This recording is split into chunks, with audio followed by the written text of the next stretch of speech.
Good morning, everyone, and welcome. It's Monday. It's FBC Radio Live, and John, not really an eventful weekend whatsoever. Nothing really going on. No big signings in Major League Baseball. No drama in the NFL. Just kind of a boring old weekend in December, right? Right. Well, the biggest event, obviously, is the Lakers winning the in-season tournament. Course. Because now, once LeBron gets the 6 NBA titles, which will happen at the age of 43 or 44, So you'll count that as 7? That'll be the tiebreaker. Right. That'll be the tiebreaker. No, that'll be the tiebreaker. So we'll go with that. Although he's already got that one because, to me, losing in the NBA Finals is better than not getting there. And we both agree on that because when people push back against Tom Brady because he lost 3 Super Bowls, well, he only went to 10 of them, which is twice as many as any other quarterback. So, yeah, there might be some losses in there. 7-3 is better than 4-0 in my counting. I must commend you there because you saw an opportunity and you just went with it. You saw an opportunity, a door open for you to get in front of my anti-LeBron rant and praise the guy. So good for you. Good for you. I appreciate that. That was good. You were not going to let go on that one. No, it was like a pit bull. And sometimes the best defense is an offense, right? Yeah, right, exactly. Clearly, you went on the aggressive, but look, I think the in-season tournament. I think the time will tell if it's going to be appreciated enough and all that. Obviously, no one's going to sit there and realistically count that as a title. I mean, it's nice, right? Was it fun? Like as an NBA fan, and I'm talking to you. Sure. Was it fun? Was it worth it? Do you think it added to the season? Yes, I think it did because now we see some other players like Tyrese Halliburton, who, if you follow the league, is potentially third-team All-NBA, maybe second-team All-NBA. Mm-hmm. The guy's averaging 27 points, 12 assists, but the average fan may not know much about him. Now you've got to see him play at a very high level. So now you see the emergence of a star/superstar in Tyrese Halliburton. The games did have more intensity. And again, this is kind of a dead period normally for basketball because everyone talks about how the NBA starts on Christmas Day. Well, here we are on December 11th, and at least this is something that the NBA can build on. Does it mean a lot for the Lakers? No, I mean, they've won 17 NBA championships. I doubt they're going to hang a banner. If the Pacers had won on Saturday, sure, go ahead and hang a banner. You've never won an NBA championship. But I think it worked well for the league. The players embraced it, and that's always a good thing. And, I think they got to tweak it a little bit, and they will because the commissioner is active in Adam Silver, and he's also very active with the players. Like, he'll get feedback from the players, and he has that good back and forth with them, unlike Roger Goodell, who is an authoritarian, obviously, and is empowered by the NBA owners, NFL owners, to do so. But I think it was a really solid addition this year by the NBA. Yeah, look, I mean, again, I mean that's really what it comes down to. Was it entertaining, and was it not a hindrance to the regular season? And I think that's also important too, because I don't think the NBA wanted to do anything that disrupted what they did or do on a regular basis, and that is put together 82 games in a playoff season. So, yeah, look, I mean, congratulations to the Lakers. I guess you can count this one for Los Angeles, and Minnesota still has its few NBA titles, but hey, who am I to one say? Of those guys? Well, look, hey, when it takes you, I mean, geez, this is terrible because it's early in the morning. I'm completely blanking on his name. The Lakers star when they were in Minnesota just went into. Thank you. Just went into the Ring of Fame or Ring of Honor or whatever they call it. Like, come on. Well, they do have a huge Ring of Fame there, Ring of Honor. But I mean, he should have been in there obviously a long time ago. Right. Especially when he was alive. If you could have done it then, I mean, he was actually the first superstar in the NBA. George Mikan. He had been the all-time leading scorer for the longest time till Wilt Chamberlain surpassed him and held the title for a while. Then there's Kareem, and then there's LeBron. So, and Los Angeles was just much more eager to claim the titles and not him. I blame LeBron. It is. It's always his fault. Oh, right. Yeah, absolutely. Everything is his fault. That and the referee. Carl Sheffers was out to get the Lakers are finished. I don't know where I was going with that. Either way, I was trying to segue into last night's game or yesterday afternoon's Chiefs-Bills game, which was obviously very drama filled. And first of all, congratulations to the Bills. You've you've gotten over a hump that, look, it's nice now, but you still got to finish the job if you really want to feel vindicated. And that is going to and winning a Super Bowl. It's nice to beat the Chiefs. A lot of teams are doing it nowadays. But it's still, you still got to go out and win a Super Bowl. And at 7-6, there's no obviously guarantee that they're even going to make the playoffs. Although this was a big moment and a big win for them to get a little bit closer to that. And you know what? Look, Josh Allen is who he is. I think the biggest thing that's going to hold him back is just bad decisions. Still making them, like the play at the end of half in particular. There was no play to be made. There really wasn't. And what he did was, or what he should have done was, throw the ball away. Live to play another day. I mean, those are the simple little things that I'm sure when he and Tom Brady were talking privately, Brady was telling him, and essentially what he told him publicly when it came out on that podcast is like, sometimes you just got to live to play another day. And what happened was, instead of playing the field position game, John, and putting a offense or trying to pin an offense back in their own zone that has greatly struggled all game, all season, you give them possession at their own, 42, 43 yard line because you threw a stupid interception. Those are the little things that are, those are the things that make me hesitant to put all my chips in on the Bills, because as great as Allen is, I mean, that play, the throw that he made on the sideline that was completed but incomplete. Honestly, I don't even really know the rule at this point. I can't even tell you. Like, I think it was complete, but I don't really know because I felt like he should have done more of a football. I don't know, John. I really don't. But nonetheless, the throw on the sideline with two defenders about to hit him, and where he placed it, that was incredible, Josh Allen. And then you get the head scratching Josh Allen, and sometimes it's back-to-back plays, and that's the biggest problem for the Bills. Fortunately for them, it worked out pretty well this week. That game should not have been in question going into the fourth quarter. They're up 14-0 in the second quarter. Like you said, if he just throws an incompletion or a check down or whatever, and then you end of the half, Kansas John. City had end of the half, right? So now you'd be up 14-0 instead of 14-7.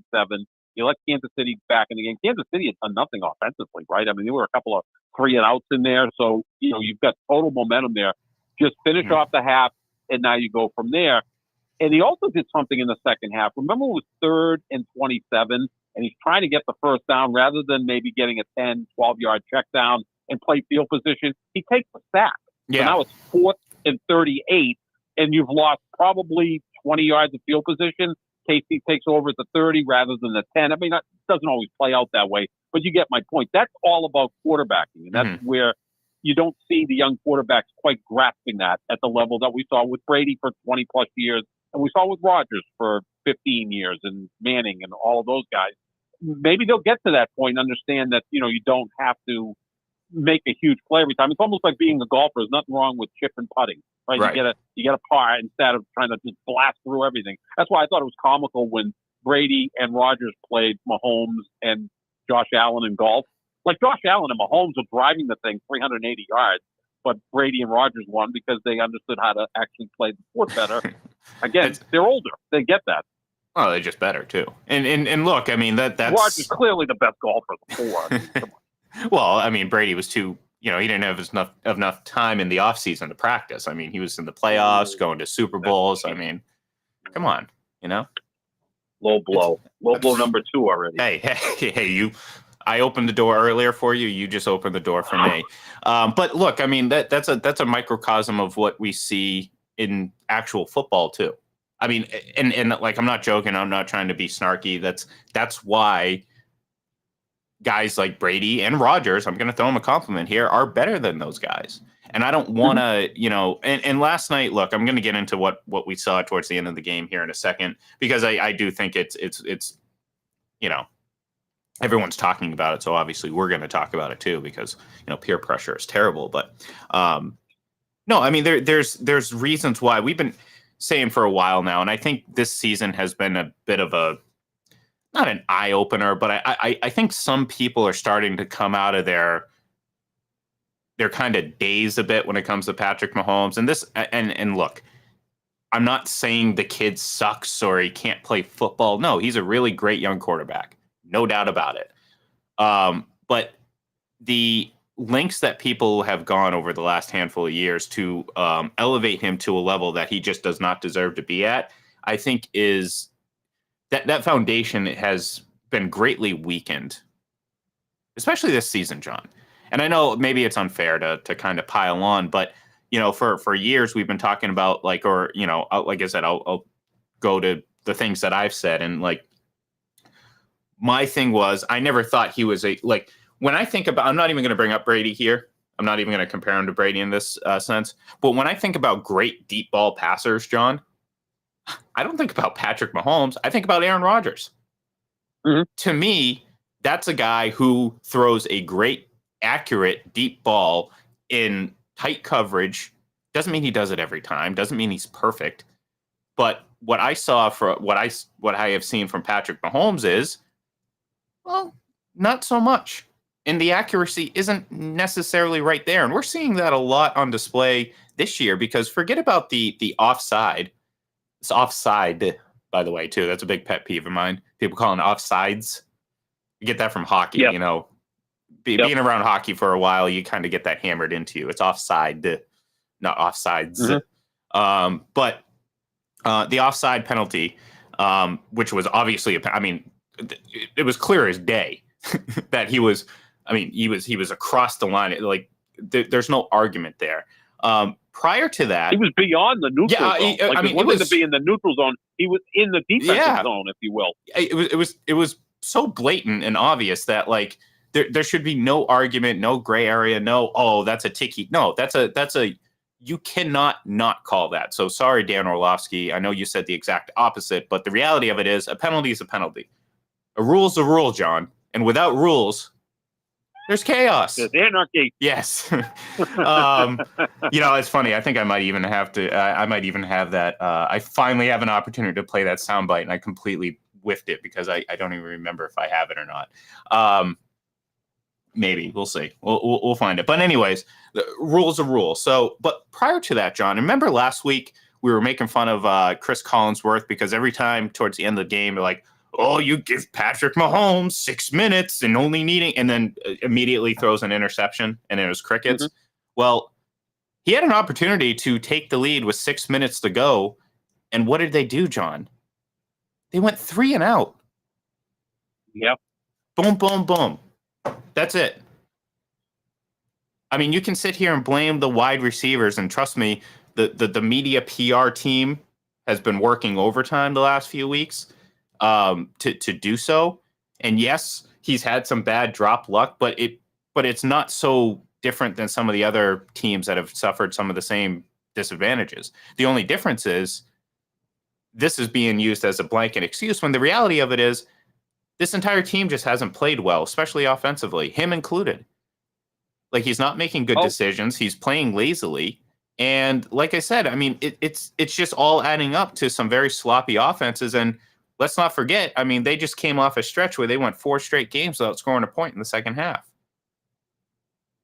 Yeah, I mean, that's nearly incredible to believe with him at quarterback, but that's the truth. And the other alarming thing is they're now all not lately. No, it's after a while it's habit, right? Yeah, 2018 was a long, long time ago. Let's just put it that way.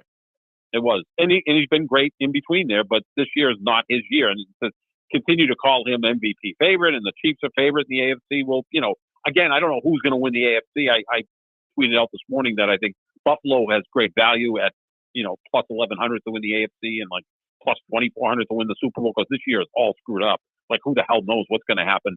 But you look at Kansas City this year; they're 0-5 now when the opposition scores 20 or more points. So they're not winning shootouts. Yeah. Right. So that's obviously pretty alarming. And it was Josh Allen who got the ball back late in the fourth quarter, led his team down to what ended up being the game-winning field goal. Now, the clock management in that series was just, I don't know what they were trying to do. Yeah, those last few plays were dumb. Like, they had like 15 seconds before the 2-minute warning, and you throw 3 deep balls. That was just terrible. Again, I asked the question the other day: how many good coaches are in this league? And Sean McDermott used to be one of them. Like, people think Sean McDermott was one of the next tier one guys. Mm-hmm. I don't think so. That's No. I don't care who's calling the plays. You're the head coach. You take that situation over and Exactly. realize that, like, what are you doing here? You know? Mm-hmm. So. Yep, fellas, we're going to run here. We're going to make them use their timeout. We'll see what happens. You were able to run the football all day. It's not like it wasn't something you couldn't do. So you do that. You play clock. So hopefully you're kicking the game-winning field goal with, 13 seconds left. I mean, I know that's probably a sore spot for Buffalo Bills fans. But, the thing about Buffalo, too, is, and we talked about it before the show, the last 4 times Buffalo's played Kansas City, all the games have been in Kansas City, and Buffalo's won 3 of them. Their only loss came in the divisional round when they blew the final 13 seconds. And also, the last 4 times Kansas City's played the Cincinnati Bengals, the Bengals have won 3 of the 4 matchups.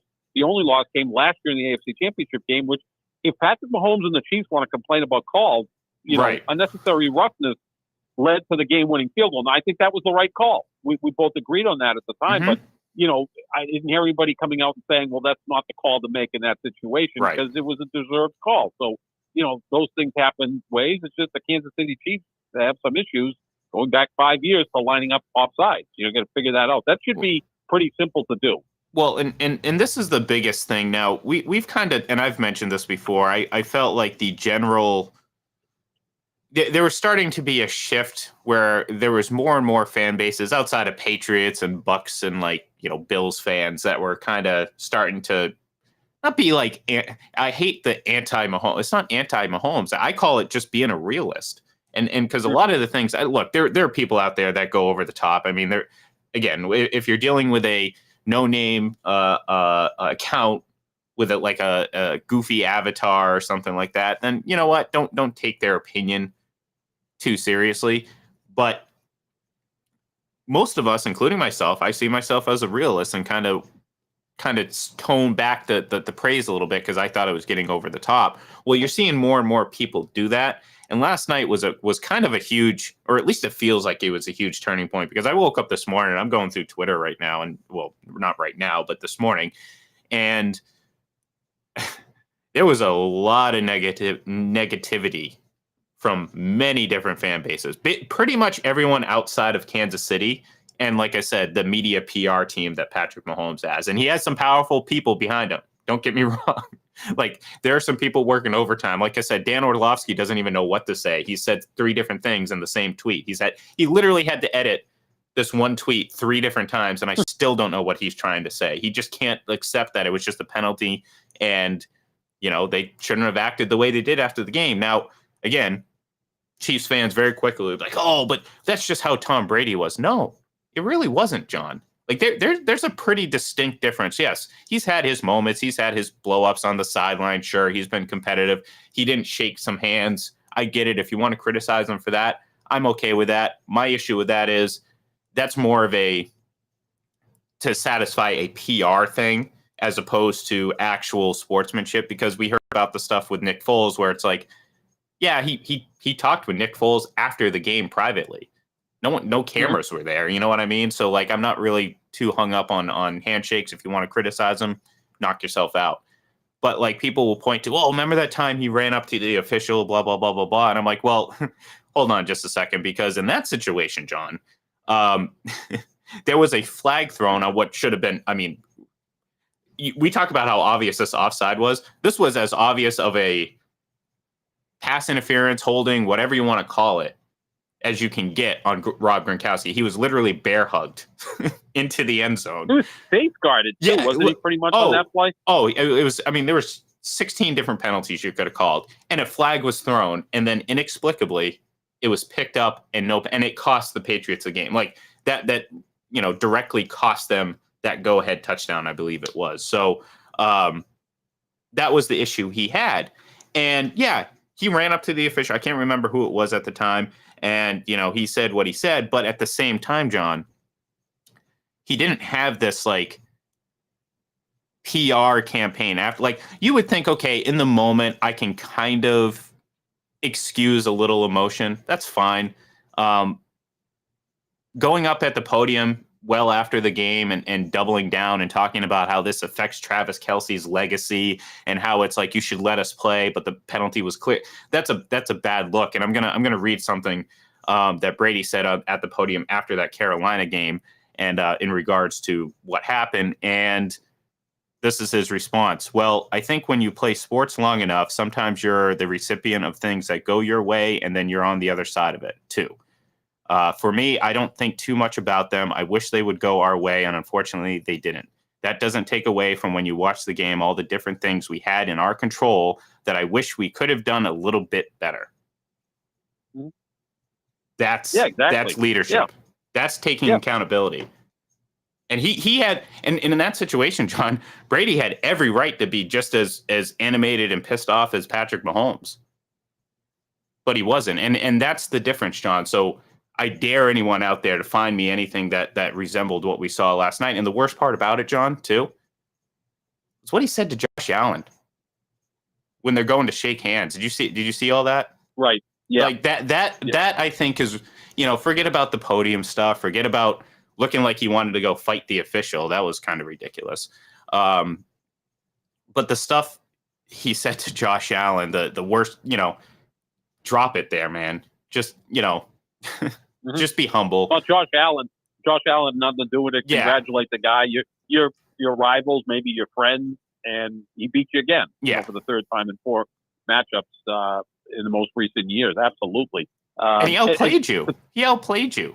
He did. And again, if Josh Allen ever could clean up those mind-blowing interceptions, he might be the best quarterback in football because he does add a lot. I mean, the guy is a force of nature without question. I've said he's the closest thing I've seen to John Elway. But to talk about Travis Kelce's legacy, Travis Kelce's a Hall of Famer and he's dating Taylor Swift. Like, does he need to have made a lateral in that situation to, be even greater? No, we don't question Travis Kelce's greatness. He's phenomenal. One of the greatest tight ends in the history of the sport, no doubt. So, it reeks of insecurity and entitlement.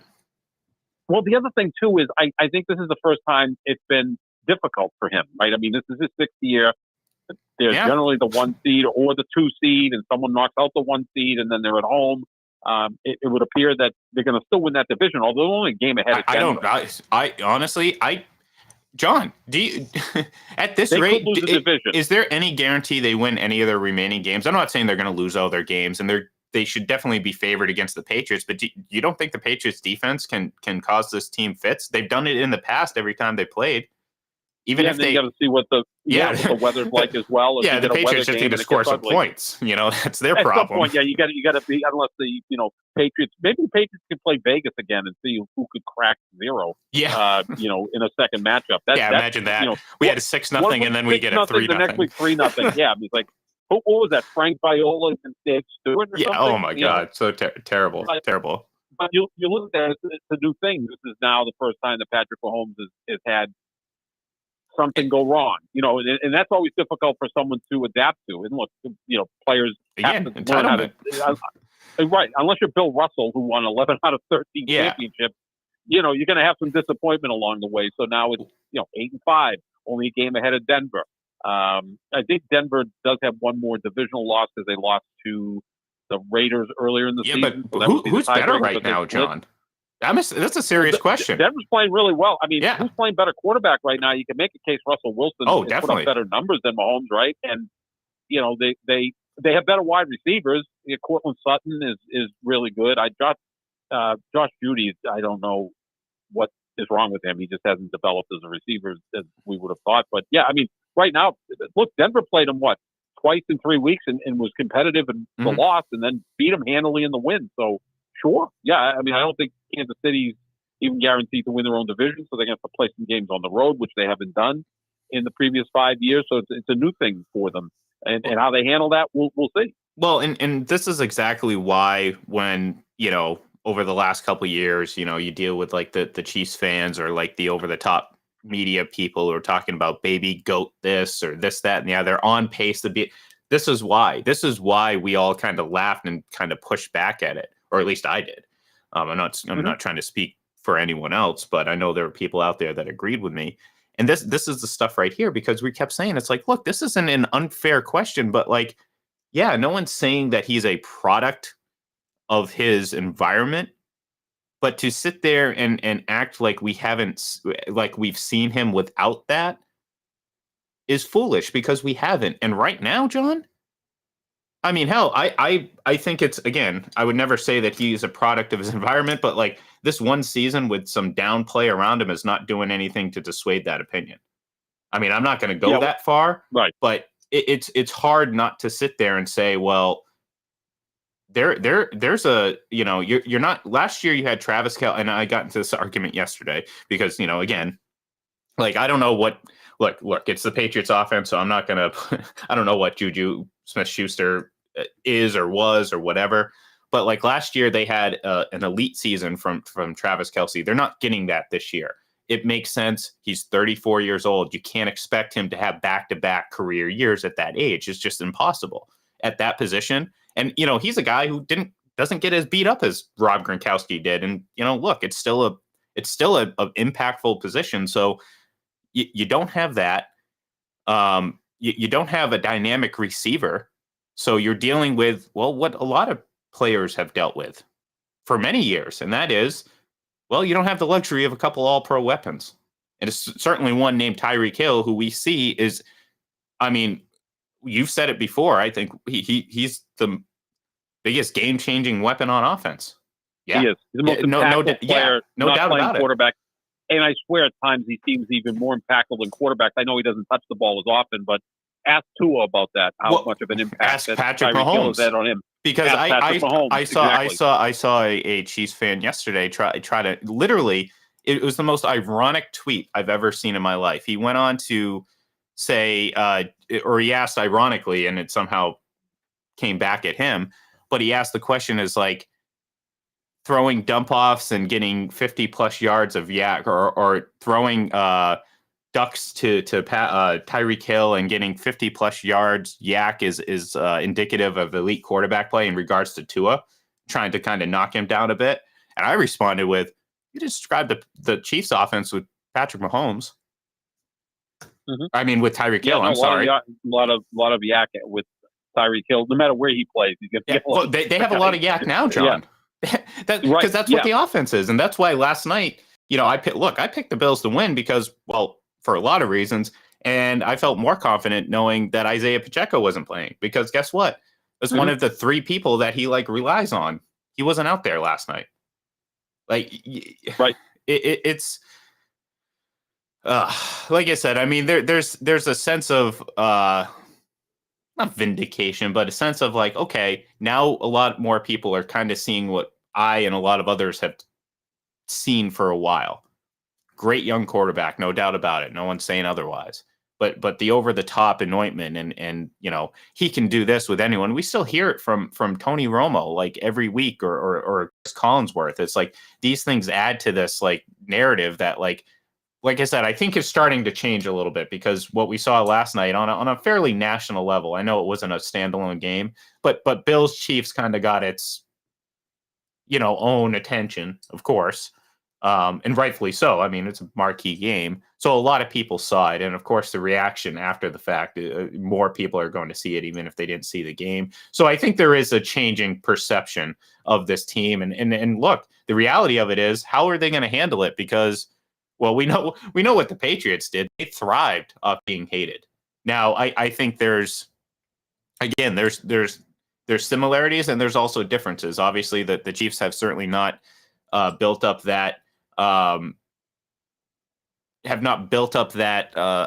equity, long-lasting success, and is again, that's because you're comparing it to the Patriots.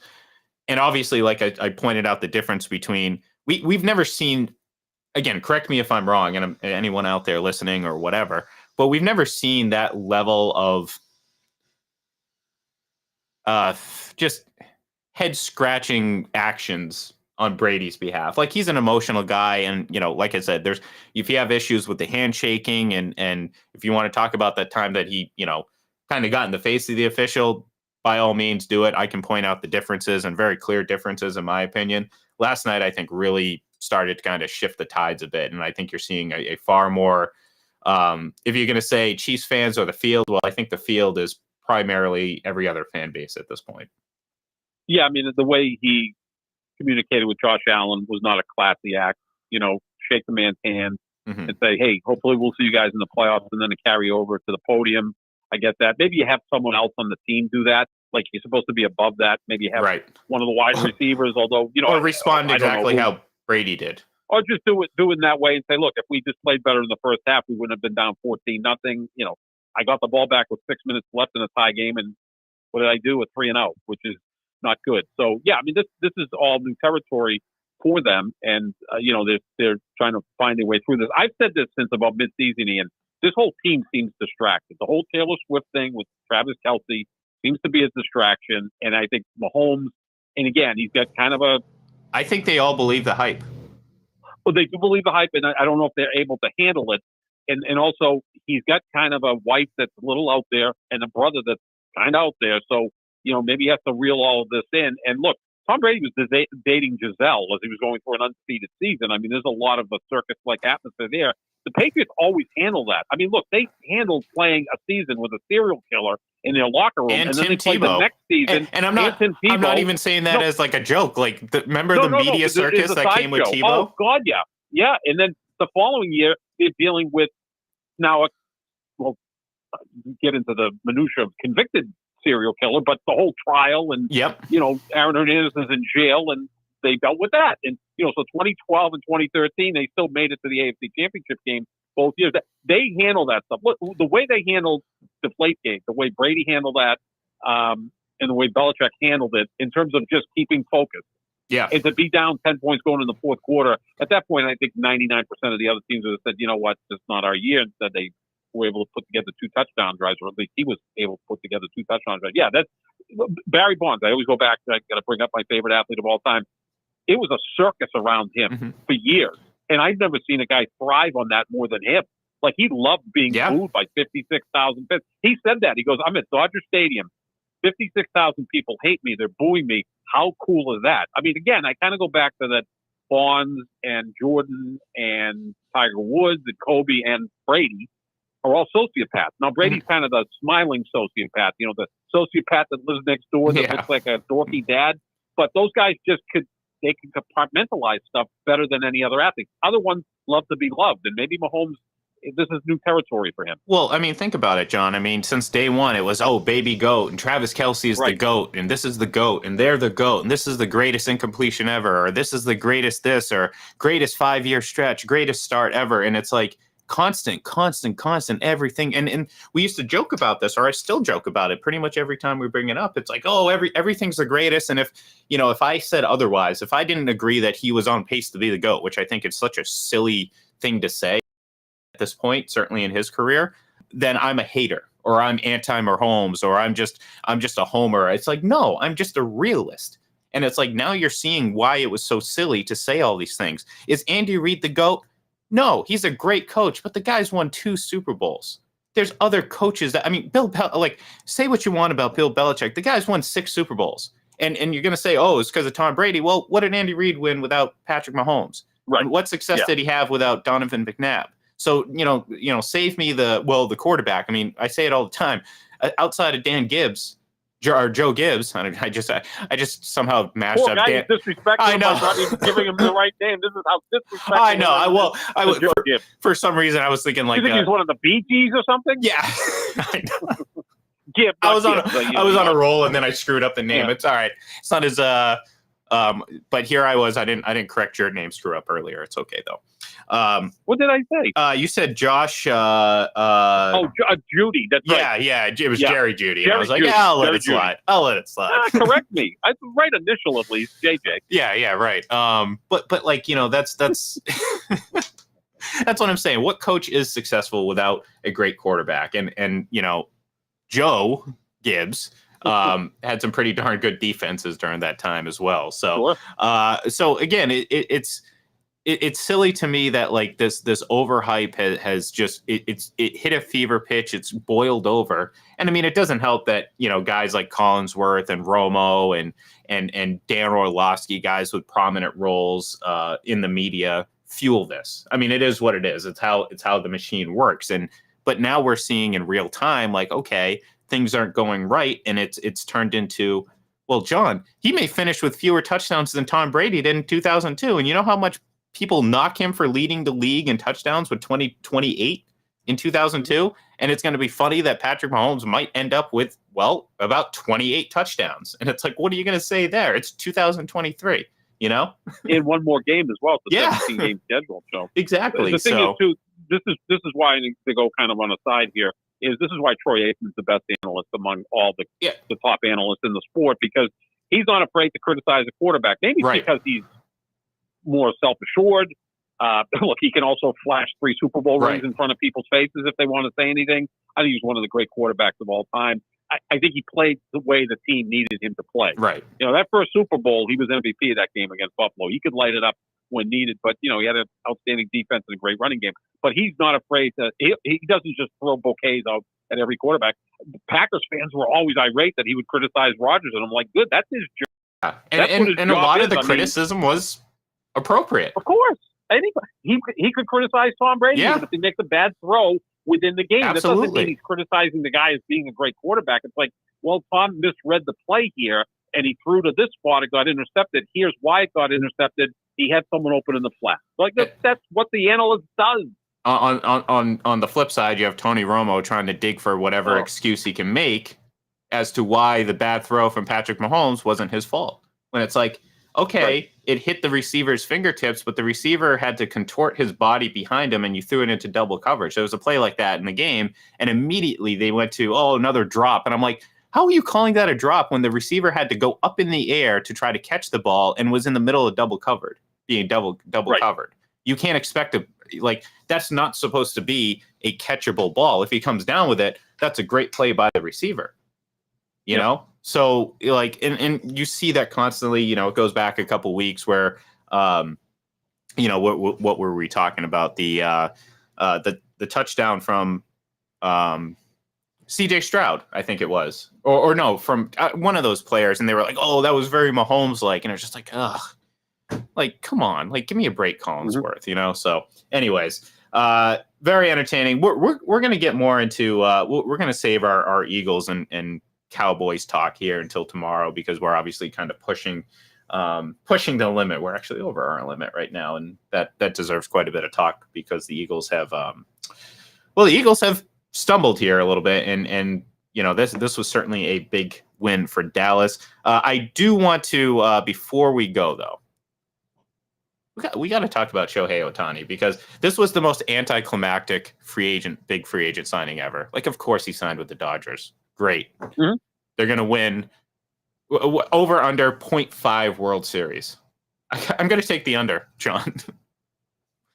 Yeah, they still have issues with pitching, and he's not going to pitch this year, so they're going to score a ton of runs with Mookie Betts. Great. Freeman, they do that anyways. Great. So did the Braves last year. Yeah. But when you get to the postseason, it's about pitching and maybe having Bruce Bochy as your manager, because wherever he goes, he just wins World Series, right? I mean, this guy's incredible.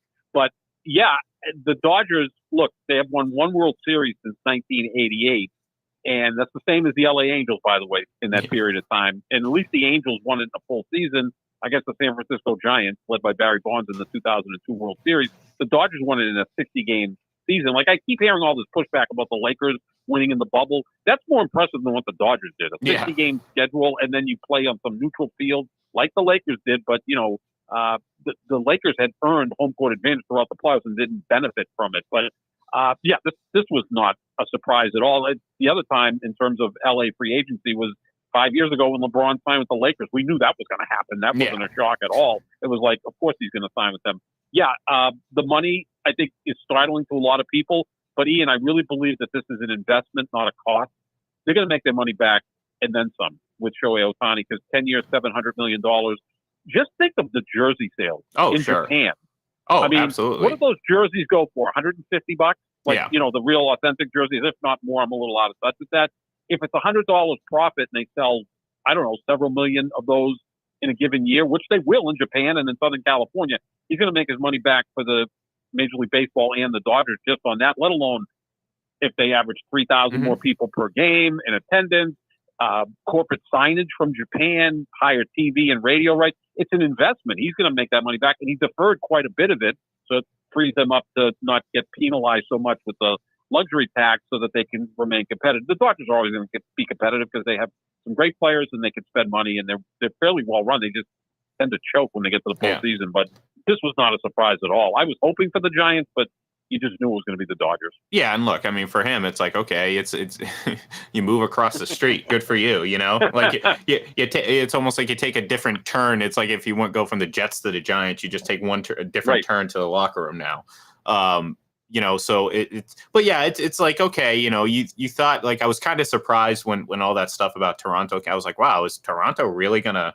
But I was like, it just didn't make any sense. You know what I mean? It just didn't seem like it you know, it was exactly the opposite of what he wanted, or at least what we thought he wanted. But when it kind of all fell apart, and like I feel for some Blue Jays fans, because I know they were already getting ready to buy his jersey, and surely bought into a lot of the reports that came out leading up to him ultimately signing with the Dodgers. But, you know, at the end of the day, it's you know, how different are they from the Angels? And you brought up they both won one World Series. I'm pretty sure they've each only had like one Hollywood movie about them. They're very similar franchises over the last 30 years, right? Angels in the outfield, and wasn't Rookie of the Year. The Naked Gun. Yeah, Naked Gun. The right? Naked Gun too was Dodger Stadium. That's true. That's true. Yeah. And that movie trumps all of those other ones. Yeah, but there were the funniest movies ever. Yeah, that's true. All right, well, whatever. Silly, but it's a great movie. But the Dodgers obviously better run than the Angels for sure. I mean, the Guggenheim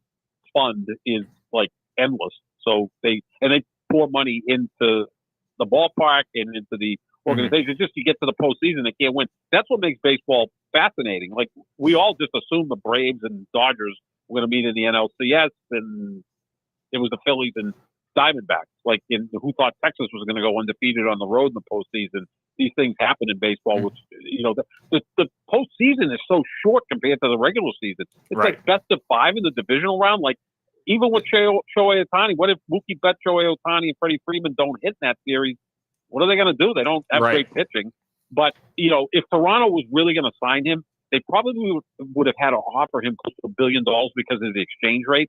So, I mean, that would have been an incredible commitment. Well, but again, I think you make your money back.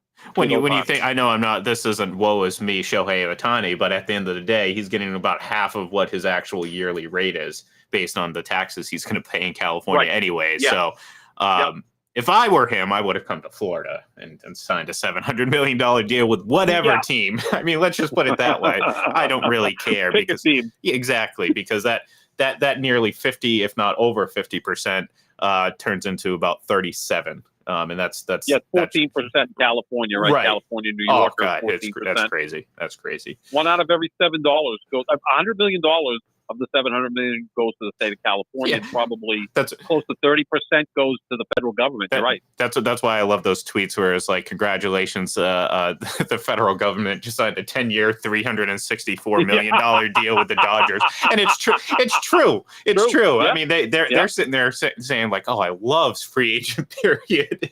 And keep it going, baby. Yeah, keep it going. Yeah, get those contracts up. Let's do it. But anyways, no, look, I mean, good for the Dodgers. You're right. You know, without, like, they don't even have, honestly, they should, but they don't even have to win a World Series for this to be a successful investment. For it to be successful, yes, you have to win a World Series, because if not, you're going to just look at this as like, okay, great. You know, you signed a big deal.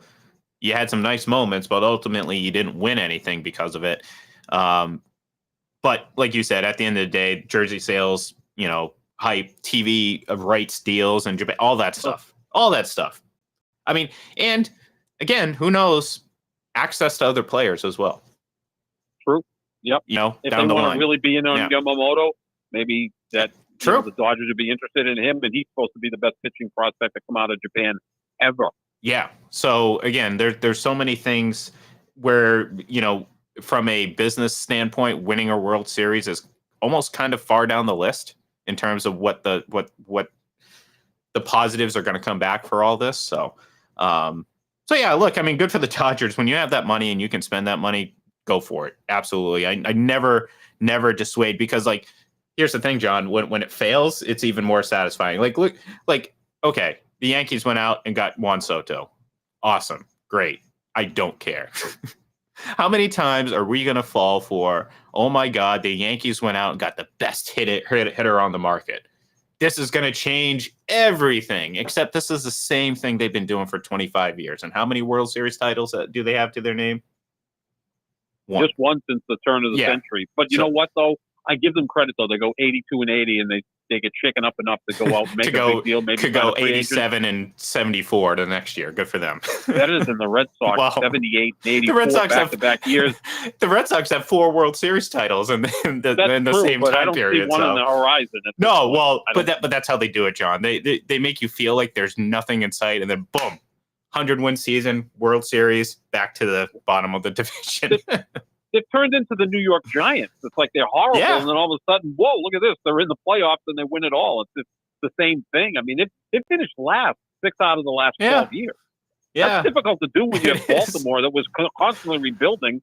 But in that period of time, they have 2 World Series. They're obviously the ultimate trick-or-treat organization. Right. But, they're not going to. Supposedly, they're one of the 12 teams on Yamamoto. Yeah, and I'm also hoping to date Scarlett Johansson. Yeah. You've been hoping for that for a long time, John. Ian. Well, you know what? Be Travis Kelce. Just go for it, okay? Just go for it. He's 6'6". He's a future Hall of Famer. He's 25 years younger than me. So what's stopping you? Handsome guy. From being that? All of that. That's right. The 60-year-old guys can come out on the field and be. You know what? I would not line up off sides like those other receivers. Right. I wouldn't. And sorry, Patrick Mahomes, as much as you hate it. Without rules, there's chaos. That's right. So, all right, that's going to do it. We're going to say goodbye. We'll be back tomorrow. Like I said, we're going to talk more about the Eagles and the Cowboys and everything else that kind of happened because this was dominated by Chiefs and Bills and some other things. So thank you, everyone, for tuning in, and we'll talk to you tomorrow.